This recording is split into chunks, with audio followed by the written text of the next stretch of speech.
खालिद बिन वलीद को दुनिया का सबसे ग्रेटेस्ट जनरल समझा जाता है। नेपोलियन, अलेक्जेंडर द ग्रेट और जूलियस सीजर जिंदगी में कभी ना कोई जंग जरूर हार चुके हैं, लेकिन खालिद बिन वलीद दुनिया के वाहिद जनरल जो अपनी पूरी जिंदगी में कोई भी जंग नहीं हारा। और ये सिर्फ मुसलमान नहीं बल्कि पूरी दुनिया मानती है। और जंग के दौरान खालिद बिन वलीद की स्ट्रेटजीज और प्लानिंग को आज भी ऑक्सफोर्ड और हार्वर्ड जैसी यूनिवर्सिटीज में पढ़ाया जाता है। लेकिन खालिद बिन वलीद के जंगों में आखिर ऐसी क्या खास बात कि आज 1400 साल बाद भी पूरी दुनिया उन्हें याद करती है? Let's find out. मुसलमानों के खलीफा अबू बकर रज़ियल्लाहु तआला अन्हु के हुक्म पर खालिद बिन वलीद ने द ग्रेट पर्शियन एम्पायर पर हमला कर दिया और सिर्फ 18,000 मुसलमानों के साथ 40,000 की पर्शियन फौज को बहुत आसानी से क्रश कर दिया। इस जीत के बाद मुसलमान पहली दफा अरब से बाहर निकलकर एक ग्लोबल पावर बनने की तरफ जाने लगे, क्योंकि अब मुसलमानों ने अरब से बाहर पर्शियन एम्पायर के बहुत इंपॉर्टेंट प्रोविंस कुवैत को फतह कर लिया था। जैसे ही ईरान के बादशाह को पता चला कि मुसलमानों ने उनकी फौज को बहुत आसानी से हरा दिया है, तो उन्होंने एक नई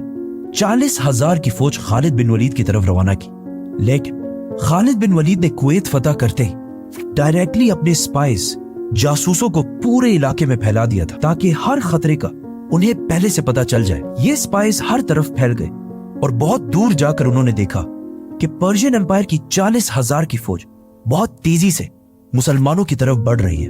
तो खालिद बिन वलीद अपनी सारी फौज लेकर उसी फौज की तरफ कुवैत से बाहर उबुल्ला की तरफ जाने लगे। उबुल्ला कुवैत से बाहर एक इलाके में है जिसे आज के जमाने में इराक कहा जाता है। नाउ एक तरफ मुसलमानों की 17,000 की फौज खड़ी थी और दूसरी तरफ पर्शियन एम्पायर की 40,000 की फौज थी।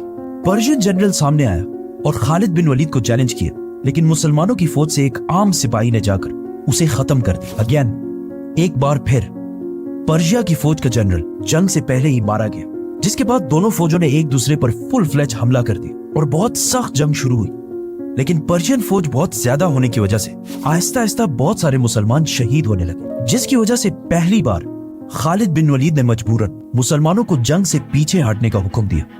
और ऐसा लगने लगा कि मुसलमान फाइनली जंग छोड़कर भाग रहे हैं। ये देखकर पर्शियन फौज जीत की खुशी में बहुत तेजी से मुसलमानों का पीछा करने लगी। पर्शियन फौज मुसलमानों के पीछे इतनी तेजी से आई कि इनके फौज के दो लाइन्स एक दूसरे से बहुत दूर हो गए। And if you look closely, मुसलमान बिल्कुल सीधी लाइन में पीछे नहीं आ रहे, बल्कि एक दूसरे से दूर जा रहे हैं। आखिर पर्शियन फौज मुसलमानों का पीछा करते करते एक दूसरे से इतने दूर हो गए कि उनकी आर्मी एक नहीं बल्कि कई छोटे छोटे ग्रुप्स में बट गई और उनकी फौज के दरमियान दो बड़े गैप्स बन गए। और इसी टाइम का खालिद बिन वलीद इंतजार कर रहे थे। एंड नाउ अचानक खालिद बिन वलीद अपने घुड़सवारों को लेकर इन दो गैप्स से आगे बढ़े और पर्शियन फौज के सेंटर को घेर लिया और आहिस्ता आहिस्ता उन्हें क्रश करने लगे। और फिर इसी तरह बाकी फौज को भी क्रश कर दी। पर्शियन फौज की पिछली लाइन ने देखा कि वो ये जंग हार चुके हैं, तो वो जंग छोड़कर भागने लगे। लेकिन एज वी नो, उनका आर्मर हमेशा बहुत भारी होता था, तो ज्यादा दूर जाने से पहले ही मुसलमान उन तक पहुंच गए और उन्हें भी खत्म कर दी। और इस तरह पर्शियन एम्पायर की एक और बहुत बड़ी फौज खालिद बिन वलीद ने क्रश कर दी। ये जंग कुवैत से बाहर इराक के अंदर हुई। मतलब अब मुसलमान कुवैत को फतह करने के बाद ईरान के दूसरे बड़े प्रोविंस इराक में एंटर हो चुके थे। अब यहां से आगे बढ़ना थोड़ा मुश्किल था, क्योंकि इराक और मदीना एक दूसरे से बहुत दूर थे और इराक में मुसलमानों की फौज को अपने हेडक्वार्टर मदीना से बार बार कम्युनिकेट करने में बहुत मुश्किल हो रही थी। इसीलिए यहां से आगे बढ़ने से पहले खालिद बिन वलीद ने इसी इलाके को अपना नया हेडक्वार्टर बनाया, क्योंकि इस इलाके में पर्शियंस और अरब दोनों आबाद थे और इन सब का ख्याल था कि मुसलमान इन्हें फतह करने के बाद इनके साथ वही करेंगे जो अब तक दुनिया की बाकी सारी एम्पायर्स करती हैं, मतलब लूट, प्लंडर, रेप।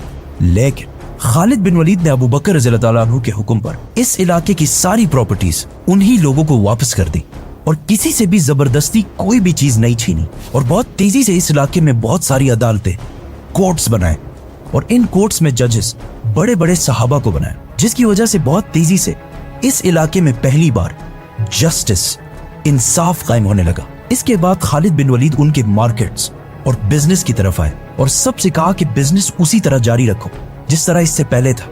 लेकिन आज के बाद यहाँ सूद कोई भी नहीं लेगा। जंग सिर्फ तलवारों से नहीं बल्कि इकोनॉमी से भी लड़ी जाती है। इसीलिए खालिद बिन वलीद ने दोबारा अपनी फौज की इकोनॉमी मजबूत करने के लिए इस इलाके के नॉन मुस्लिम्स पर जिजिया टैक्स लगाया। ये कोई नया टैक्स नहीं था, बल्कि इससे पहले इसी इलाके से पर्शियन एम्पायर भी टैक्स लिया करती थी, लेकिन खालिद बिन वलीद ने जो जिजिया टैक्स लगाया वो उस टैक्स से बहुत कम था जो इससे पहले ईरान लिया करता था। ये सब देखकर वहाँ की लोकल आबादी ने सोचा कि ये तो मुसलमान पर्शियन एम्पायर से बहुत अच्छे हैं, इसीलिए बहुत तेजी से इस इलाके के लोग इस्लाम की तरफ आने लगे और खालिद बिन वलीद की फौज में शामिल होने लगे, जिससे मुसलमानों की फौज दोबारा बढ़ने लगी और जिजिया और ज़कात टैक्स की वजह से मुसलमानों की फौज के पास पैसा भी आने लगा। मतलब आजकल लोगों का ख्याल है कि खालिद बिन वलीद सिर्फ जंग ही लड़ सकते थे, हालांकि खालिद बिन वलीद हमेशा जंग के साथ साथ इन इलाकों की जस्टिस और इकोनॉमी को भी इम्प्रूव करते जाते थे। नाउ मुसलमानों ने कुवैत के साथ साथ इराक के साउथ को भी फतह कर लिया था, जो पर्शियन एम्पायर के लिए दूसरा बहुत बड़ा झटका था। जब पर्शियन बादशाह को एक बार फिर खबर मिली कि उनकी एक और फौज मुसलमानों से बुरी तरह हार चुकी है, तो उन्होंने दोबारा अपनी एम्पायर के नॉर्थ और ईस्ट से 2 नई फौजें मुसलमानों की तरफ रवाना की और उन्हें इस जगह वलाजा में एक साथ मिलकर मुसलमानों को खत्म करने का हुक्म दिया।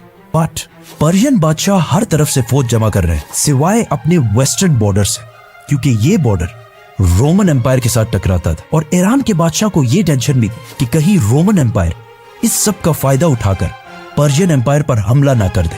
लेकिन रोमन एम्पायर ने कभी भी हमला नहीं किया, क्योंकि कुछ ही अरसे बाद मुसलमानों ने रोमन एम्पायर पर भी हमला कर दिया, जिसे हम इसी स्टोरी में एक्सप्लेन करेंगे। तो सब्सक्राइब। खालिद बिन वलीद ने जिन इलाकों को फतह किया उनमें से बहुत सारे लोगों ने इस्लाम कबूल कर लिया और अब वो सारे लोग मुसलमानों के लिए स्पाइज और जासूस बन चुके थे, जिसकी वजह से मुसलमानों की इंटेलिजेंस एजेंसी और भी ज्यादा स्ट्रॉन्ग होने लगी, क्योंकि ये नए मुसलमान ईरान को अरबों से बहुत ज्यादा अच्छी तरह समझते थे, जिसकी वजह से खालिद बिन वलीद तक ये खबर बहुत तेजी से पहुंची कि 2 बहुत बड़ी फौजें उनकी तरफ तेजी से बढ़ रही हैं। और खालिद बिन वलीद को इस बात का पता था कि अगर ये 2 फौजें एक जगह पर यूनाइट हो गई तो इन्हें हराना इम्पॉसिबल हो जाएगा। तो मुसलमानों ने इस सब को रोकने के लिए प्लानिंग शुरू कर दी। मुसलमानों ने देखा कि ये 2 फौजें जिस इलाके से आ रही हैं वो इलाका बहुत ही ग्रीन और पहाड़ी इलाका है और ये लोग डेजर्ट के बिल्कुल भी आदी नहीं है, इसीलिए मुसलमान अगर डेजर्ट की तरफ से जाएंगे तो वो इनमें से एक फौज तक बहुत तेजी से पहुंच सकते हैं। तो खालिद बिन वलीद अपनी फौज लेकर फुल स्पीड इराक के डेजर्ट को क्रॉस करते हुए पहली फौज के पास वलाजा पहुंचे। मुसलमानों और पर्शियंस की पहली फौज वलाजा में आमने सामने हुई। पर्शियन फौज का जनरल ये देखकर हैरान हो गया कि जितना उसे बताया गया था उससे तो मुसलमानों की फौज बहुत ही कम है। मतलब मुसलमानों में ज्यादा पैदल सोल्जर्स हैं और घोड़े वाले तो बहुत ही कम है, जिसकी वजह से इस फौज में जीतने की काफी होप पैदा हुई। पर्शियन फौज से उनका चैंपियन सामने आया, जिसे उसकी बहुत बड़ी और स्ट्रॉन्ग बॉडी की वजह से पर्शियंस ने फारसी में एक बहुत मशहूर नाम दिया था, हजार मर्द, जिसका उर्दू और हिंदी में मतलब है हजार मर्द। खालिद बिन वलीद उस चैंपियन से लड़ने गए और कुछ ही टाइम में उसे मार दिया, जिसके बाद दोनों फौजें जंग के लिए तैयार हुई। लेकिन काफी टाइम गुजरने के बाद भी ईरान की आर्मी अपनी जगह पर ही खड़ी रही, क्योंकि वो ज्यादा से ज्यादा टाइम वेस्ट करना चाहते थे ताकि उनकी दूसरी फौज उनकी मदद के लिए पहुंच सके। लेकिन मुसलमानों का प्लान तो ये था कि उन्हें यूनाइट होने से पहले ही खत्म कर दिया जाए। इसीलिए मुसलमानों की फौज बहुत कम होने के बावजूद खालिद बिन वलीद ने उन्हें हमले का हुक्म दिया। मुसलमानों और पर्शियंस की एक बार फिर बहुत सख्त लड़ाई शुरू हुई और बहुत टाइम गुजरने के बाद भी बिल्कुल समझ नहीं आ रही थी कि कौन जंग जीत रहा है। लेकिन अचानक पर्शियन जनरल ने अपनी फौज के लाइंस को बदला और नए फ्रेश लोगों को सामने कर दिया। अब इनसे दोबारा लड़ने की मुसलमानों के पास बिल्कुल ताकत नहीं थी, जिसकी वजह से दोबारा बहुत सारे मुसलमान आहिस्ता आहिस्ता शहीद होने लगे। और ये सब देखकर आखिर खालिद बिन वलीद ने मुसलमानों को पीछे हटने का हुक्म दिया, जिससे मुसलमान अगेन जंग से आहिस्ता आहिस्ता पीछे हटने लगे। लेकिन आखिर इतना पीछे चले गए कि ये फौज बिल्कुल पहाड़ तक पहुंच गई, जहां से और पीछे जाना इम्पॉसिबल था। और आखिर ईरान की पूरी फौज ने मुसलमानों पर हमला कर दिया। लेकिन अगर आप गौर से इसे देखें तो मुसलमान अगेन एक स्ट्रेट लाइन में पीछे नहीं हट रहे, बल्कि सिर्फ मुसलमानों का सेंटर पीछे हट रहा है और मुसलमानों की लेफ्ट और राइट बिल्कुल मजबूती से अपनी जगह पर खड़े हैं, जिससे आहिस्ता आहिस्ता इस जंग में एक गोल सर्कल बन रहा है, जिसका अब तक पर्शियंस को बिल्कुल भी अंदाजा नहीं था। जैसे ही सर्कल कंप्लीट होने लगा